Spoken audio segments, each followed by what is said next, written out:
இப்போ நம்ம பார்க்க போற டாபிக் என்ன அப்படின்னு பார்த்தோம்னா கணிகங்கள், அதாவது பிளாஸ்டுகள் அப்படின்னு சொல்றாங்க.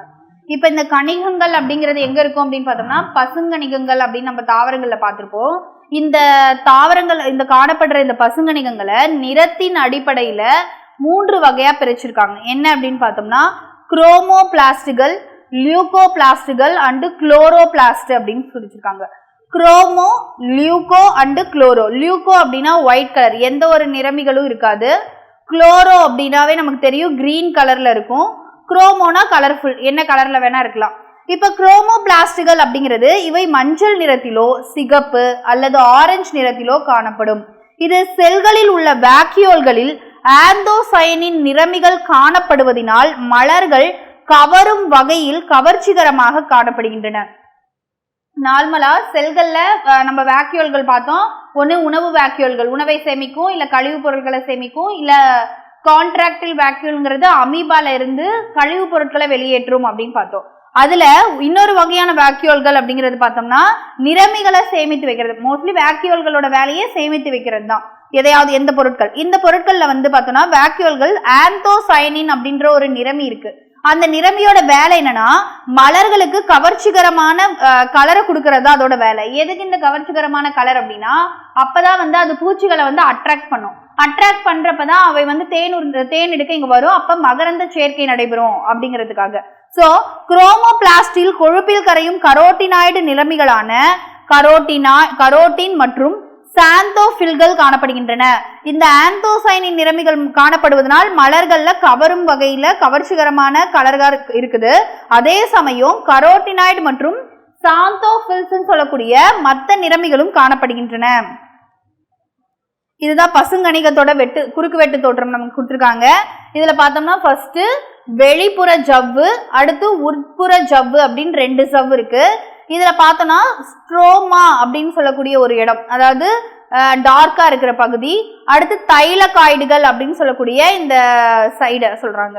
கிரானம் அப்படிங்கிறது இந்த தைலகாய்டுகள் ஒன்றின் மீது ஒன்று அடுக்கி வைக்கப்பட்ட ஒரு நாணயத்தை அடுக்கி வைத்தா என்ன ஒரு தோற்றம் கிடைக்குமோ அந்த ஒரு தோற்றத்தை கொடுக்கக்கூடிய இந்த இடத்தை தான் கிரானம் அப்படின்னு சொல்றாங்க. சோ அடுத்து நம்ம லியூகோபிளாஸ்ட்னா என்னன்னு பார்க்க போறோம். அதாவது நிறமற்ற, அதாவது ஒயிட் கலர்ல. இதுல பார்த்தோம்னா நிறைய இதுலயும் கொடுத்துருக்காங்க. அமைலோ பிளாஸ்டுகள், எலையோ பிளாஸ்டுகள், அமைலோ, எலையோ, அடுத்து அலிரோ பிளாஸ்டுகள் அப்படின்னு சொல்லிட்டு 3. இதுல அமைலோ பிளாஸ்ட் அப்படிங்கிறது கார்போஹைட்ரேட் மற்றும் ஸ்டார்ச்சை சேமித்து வைக்கும் அப்படின்னு சொல்றாங்க. அடுத்து எலையோ பிளாஸ்டுகள் அப்படிங்கிறது கொழுப்பு மற்றும் எண்ணெய் பொருட்களை சேமித்து வைக்கும். அலிரோ பிளாஸ்டுகள் அப்படிங்கிறது புரோட்டீனோபிளாஸ்ட், புரதத்தை சேமித்து வைக்க. அலிரோ அப்படின்றதுக்கு இன்னொரு பேர் என்னன்னா புரோட்டீன்ஸ். சோ புரோட்டீனை சேமித்து வைக்கிறது அப்படின்னு சொல்றாங்க. அமைலோ அப்படிங்கிறது அமை அப்படின்னாவே கார்போஹைட்ரேட் அண்ட் ஸ்டார்ச். எலையோ அப்படிங்கிறது கொழுப்பு மற்றும் எண்ணெய் பொருட்களை குறிக்குது. அலிரோ பிளாஸ்டுகள் அப்படிங்கிறது புரதத்தை குறிக்குது, அதாவது புரதம், புரோட்டீனோபிளாஸ்ட் அப்படின்னு சொல்றோம். 3ஆவதா இருக்கிறது குளோரோபிளாஸ்ட். குளோரோபிளாஸ்ட் அப்படிங்கிறதுனா நமக்கு என்னன்னு தெரியும், பசுங்கணிகத்தோட இன்னொரு பேர் தான் என்னது அப்படின்னா குளோரோபிளாஸ்ட். இந்த குளோரோபிளாஸ்டுகள் மிகப்பெரிய செல் நுண்ணுறுப்பு. இது புரோகேரியாட்டுகள்ல காணப்படுவதில்லை. யூகேரியாட்டுகள்லையும் பார்த்தோம் அப்படின்னா தாவரங்கள் மற்றும் பச்சை பாசிகள்ல தான் நம்ம பார்க்க முடியும். அடுத்து இதனோட நீளம் பார்த்தோம்னா 5 to 10 மில்லிமீட்டர் அகலம். பொதுவாக ஒரு தாவர செல்லில் கிளாமிடோ மோனாஸ் எடுத்துக்கிட்டோம்னா 2.4 மில்லிமீட்டர்ல இருந்து இந்த பசுங்கணிகங்கள் காணப்படுது. இந்த பசுங்கணிகத்துல 3 பகுதி நாம பார்த்தோம் இல்லையா, வெளிஜவ்வு, ஸ்ட்ரோமா மற்றும் லாமெல்லா அப்படின்னு சொல்லிட்டு 3 பகுதிகளை சொல்றாங்க. அதுல வெளிஜவ்வு அப்படிங்கிறது 2 லிப்போ புரதத்தினால் ஆன அழகு ஜவ்வினால் ஆனது. இதோட அகலம் பார்த்தோம்னா 90 முதல் 100 ஆம்ஸ்ட்ராங் வரைக்கும் இருக்கும். அதாவது ஆம்ஸ்ட்ராங் அப்படிங்கிறத 10⁻⁻10 அப்படின்னு சொல்லுவோம், அந்த அளவுக்கு சின்னது. அடுத்து ஸ்ட்ரோமா அப்படிங்கிறது புரதத்தால் ஆனது. இந்த வெளிசவ்வு லிப்போ புரதத்தினால் ஆனது, இந்த ஸ்ட்ரோமா அப்படிங்கிறது புரதத்தினால் ஆனது. இந்த புரதம் 50 to 60%, அடுத்து லிப்பிட்ல ஒரு 30%, மிச்சம் கார்போஹைட்ரேட்டுகள் மற்றும் கரோட்டினாய்டுகள், விட்டமின் மற்றும் 70s ரிபோசோம்கள், அதாவது பிளாஸ்டினோ ரைபோசோம்கள், கனிமங்கள் ஆகியவை காணப்படுகின்றன. ஸ்ட்ரோமா அப்படின்ற பகுதியில தான் பார்த்தோம்னா புரதம், கார்போஹைட்ரேட், கரோட்டினாய்டு, விட்டமின்லாம் காணப்படுது. அப்புறம் சில கனிமங்களும் காணப்படுதுன்னு சொல்லிட்டாங்க. என்னென்ன? Fe, iron, magnesium, copper, manganese, zinc மற்றும் கோபால்ட் அப்படின்னு சொல்லக்கூடிய சில கனிமங்களும் காணப்படுது. அடுத்து லேமெல்லா அப்படின்னு எடுத்துக்கிட்டோம்னா அதுல என்னென்ன கனிமங்கள் இருக்கு அப்படின்னு பார்த்தோம்னா பசுங்கணிகத்தின் கட்டுமான அழகுதான் தைலகாய்டு அப்படின்னு சொல்றாங்க. பசுங்கணிகத்தின் கட்டுமான அழகு அப்படிங்கிறது தைலகாய்டு. இந்த தைலகாய்டுகள் ஒன்றின் மீது ஒன்றாக அடுக்கப்பட்டு இதுதான் என்ன அமைப்பை உருவாக்குது அப்படின்னு பார்த்தோம்னா கிரானா அப்படின்னு சொல்லக்கூடிய ஒரு அமைப்பை உருவாக்குது. அப்ப ஒன்றின் மீது ஒன்று அடுக்கப்பட்ட அந்த தைலகாய்டுகள் எவ்வளவு இருக்கும் அப்படின்னா கிட்டத்தட்ட 2ல இருந்து 100 தைலகாய்டுகள் ஒன்றின் மீது ஒன்று அடுக்கப்பட்டு இந்த கிரானா அப்படின்றது உருவாக்கப்படுகிறது. தைலகாய்டுகளின் உட்ஜவ்வில தான் குவாண்டோசோம்கள் அப்படின்ற ஒரு சோம்கள் இருக்கு. இந்த குவாண்டோசோம்களோட வேலை என்ன அப்படின்னு பார்த்தோம்னா இதுல 230 குளோரோஃபில் மூலக்கூறுகள் இருக்கு. அதாவது 230 குளோரோஃபில்கள் அப்படின்னு பார்த்தோம்னா அது கூட 50 கரோட்டினாய்டுகளும் இருக்கு. இந்த குவாண்டோசோம்ல ஒரு மூலக்கூறு குளோரோஃபில் ஏவினை மையம் அல்லது ஒளி மையமாக அதாவது PS-I = P700 மற்றும் PS-2 = P680 அப்படியா செயல்படுகிறது. இந்த இடத்துல போட்டோசிந்தசிஸ் 1, போட்டோசிந்தசிஸ் 2. அப்ப இந்த குவாண்டோசோம்ல இருக்க இந்த குளோரோஃபில் A P700ஆவோ இல்ல P680ஆவோ செயல்படுது அப்படின்னு சொல்றாங்க. கார்போஹைட்ரேட் மற்றும் புரத சேர்க்கைக்கு தேவையான நொதிகளை இவை கொண்டுள்ளன. ஏன் அப்படின்னா இங்கதான் போட்டோசிந்தசிஸ் நடக்குது. ஸோ போட்டோசிந்தசிஸ் நடக்கிறதுக்கு தேவையான எல்லா நொதிகளுமே இதுகிட்ட இருக்கு அப்படின்னு சொல்றாங்க. அடுத்து இரட்டை இலை வட்ட வடிவிலான டிஎன்ஏ மற்றும் இதுல ரைபோசோம்கள் இருக்கு. முக்கியமா பார்த்தோம்னா மைட்டோகாண்ட்ரியாலையும் அடுத்து இந்த பசுங்கணிகத்திலையும் மட்டும்தான் நாம சொன்ன இந்த டிஎன்ஏ மற்றும் இந்த 70S ரைபோசோம்ஸ் இருக்கும். இந்த பசுங்கணிகம் மற்றும் மைட்டோகாண்ட்ரியா இவை இரண்டும் செல்லுக்குள் காணப்படும் செல். இது ஆரம்பத்திலே சொல்லியிருப்போம். மைட்டோகாண்ட்ரியா மற்றும் இந்த பசுங்கணிகத்தை செல்லுக்குள் காணப்படும் செல் அப்படின்னு சொல்லுவோம். ஏன் அப்படின்னா செல் எப்படி 1, 2 பிரியுதோ அதே போல இந்த செல்லுக்குள்ள இருக்க இந்த நுண் உறுப்புகளும் தன்னைத்தானே என்ன பண்ணிக்கும் அப்படின்னா பெருக்கிக்கும். அதாவது 1, 2 மாறிக்கும் அப்படின்னு சொல்றாங்க. அடுத்து நெக்ஸ்ட் டாபிக் ரைபோசோம்ஸ். நாம இது வரைக்கும் ரைபோசோம் 70S அப்படிலாம் பார்த்தோம் இல்லையா. அந்த ரைபோசோம்கள்லாம் என்ன அப்படின்னா இதனை எலக்ட்ரான் நுண்ணோக்கி மூலம் ஃபர்ஸ்ட் ஜார்ஜ் பாலடே அப்படின்றவர் 1753ல கண்டுபிடிச்சிருக்காரு. ஃபர்ஸ்ட் எலக்ட்ரான் நுண்ணோக்கி வந்ததுக்கு அப்புறம் தான் செல்லுக்குள்ள இருக்க நுண் உறுப்புகளோட அமைப்பை நம்ம பார்த்தோம். அப்படி பார்க்குறப்ப ஜார்ஜ் பாலிடே அப்படின்றவர் தான் 1953ல கண்டுபிடிச்சாரு. இது RNA மற்றும் புரதங்களால் ஆனது. இதை சூழ்ந்து எந்த சவ்வும் காணப்படுவதில்லை. இந்த ரைபோசோம்ஸையும் சென்ட்ரியோல்களையும் சூழ்ந்து எந்த ஒரு சவ்வும் காணப்படுவது இல்லை அப்படின்னு சொல்றாங்க. இதுல பார்த்தோம்னா அனைத்து தாவர மற்றும் விலங்கு செல்களில் ரைபோசோம்கள் காணப்படுகின்றன. அதாவது இந்த ரைபோசோம்கள் மட்டும்தான் பார்த்தோம்னா புரோகேரியாட் மற்றும் யூகேரியாட்னு சொல்லக்கூடிய 2 வகையான செல்களிலுமே காணப்படும். அதே போல தாவர மற்றும் விலங்கு செல்களிலும் காணப்படும். ஏன் அப்படின்னா எல்லாத்துக்குமே புரதம் அப்படிங்கிறது ரொம்ப முக்கியம். ஸோ இந்த புரதத்தை உற்பத்தி செய்யறது யாரு அப்படின்னு பார்த்தோம்னா இந்த ரைபோசோம்கள். அதனால எல்லா வகையான செல்களிலுமே இந்த ரைபோசோம்கள் அப்படின்ற அமைப்பு இருக்கு. இந்த ரைபோசோம்கள் நுண்ணுறுப்பினில் காணப்படும் நுண்ணுறுப்புகள் என அழைக்கப்படுகின்றன. நுண்ணுறுப்பினுள் காணப்படும் நுண்ணுறுப்புகள் என இருக்கிறதுல ரொம்ப ஸ்மாலஸ்ட் சைஸ் அப்படின்னு பார்த்தோம்னா இந்த ரிபோசோம்ஸ் தான். முதிர்ச்சி அடைந்த இரத்த சிவப்பணுக்கள் மற்றும் விந்தணுக்களில் காணப்பட மாட்டாது. சவ்வற்ற செல் நுண்ணுறுப்பு எனவும் இது அழைக்கப்படுகிறது. ஏன் இதை சவ்வற்ற செல் நுண்ணுறுப்பு அப்படின்னு சொல்றோம்னா இதுல வந்துட்டு எந்த ஒரு ஜவ்வு, இப்ப மைட்டோகாண்ட்ரியான்னு எடுத்துக்கிட்டோம்னா உள் ஜவ்வு வெளி ஜவ்வு அப்படின்னு சொல்லிட்டு 2 இருக்கு இல்லையா. அந்த மாதிரி இதுல எந்த ஒரு செல் ஜவ்வும் காணப்படல. அதே போல ரைபோசோம்கள் 2 வகைப்படும். நம்ம முன்ன சொன்னதுதான் 70S ரிபோசோம்ஸ் அண்ட் 80 ரிபோசோம்.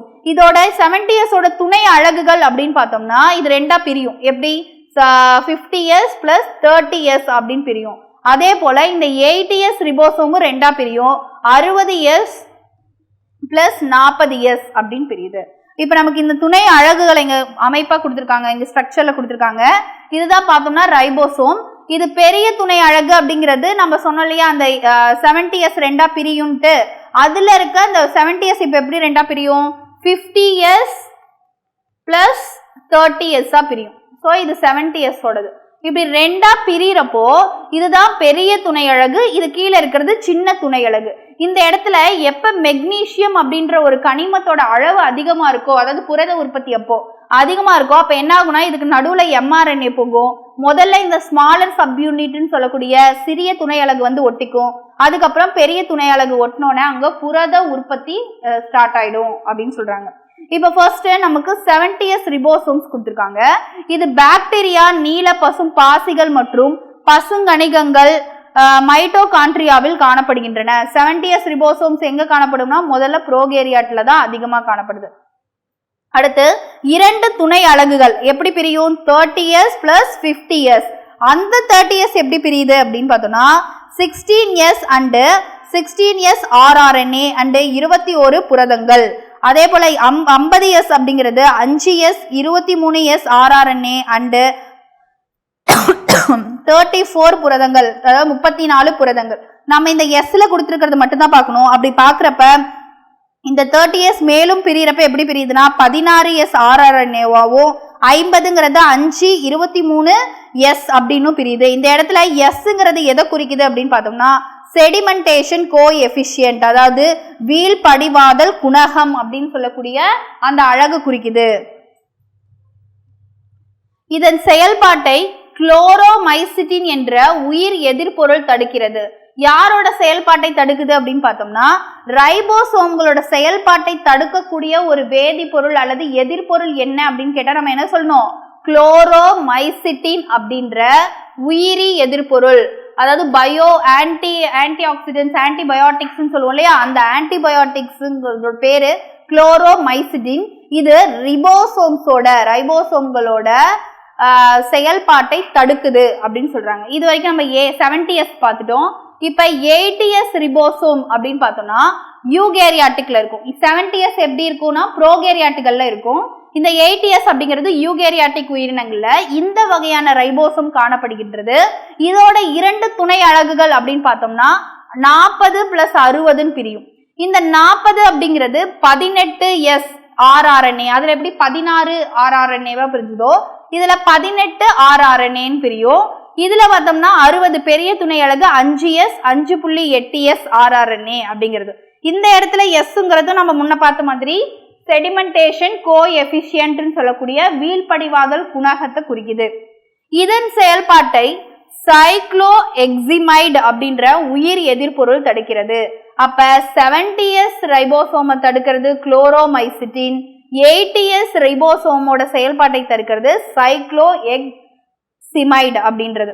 இப்ப பாலிசோம்னா என்ன அப்படிங்கறத ஆல்ரெடி சொல்லிட்டோம். இந்த ரைபோசோம்கள் வந்து mRNA இணைப்பின் மூலம் இணைந்து ஒரு திருகு வடிவில் காணப்படுகின்றன. இது பாலிசோம் அல்லது பாலி ரைபோசோம் என்று அழைக்கப்படுகிறது.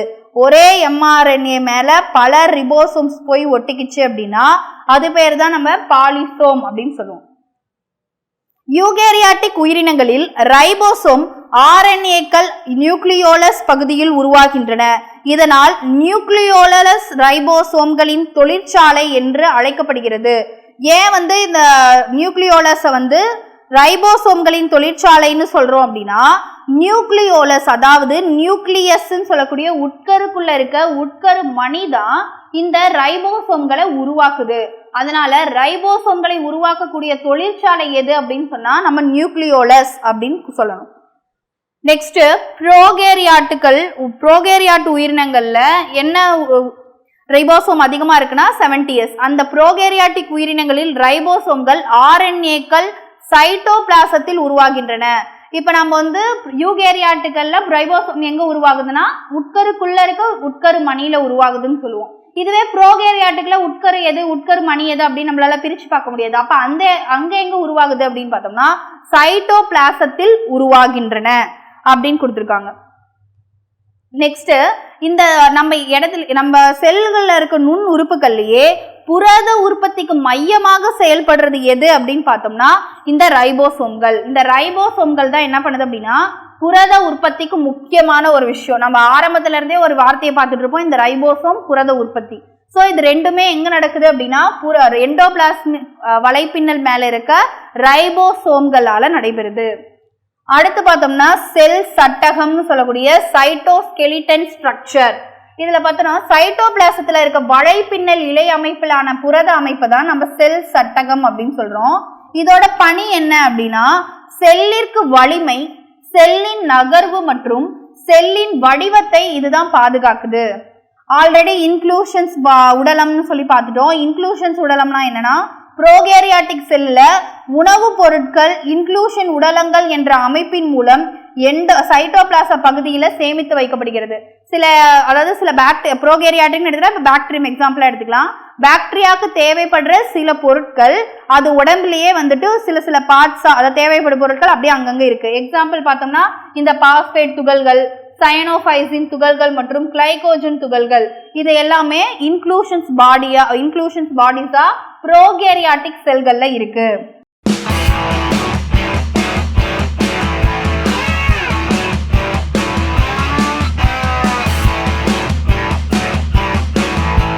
Future Vision Study Center, SKS Hospital Road, opposite to Hotel Lakshmi Prakash, near New Bus Stand, Salem. Cell 90420 30163.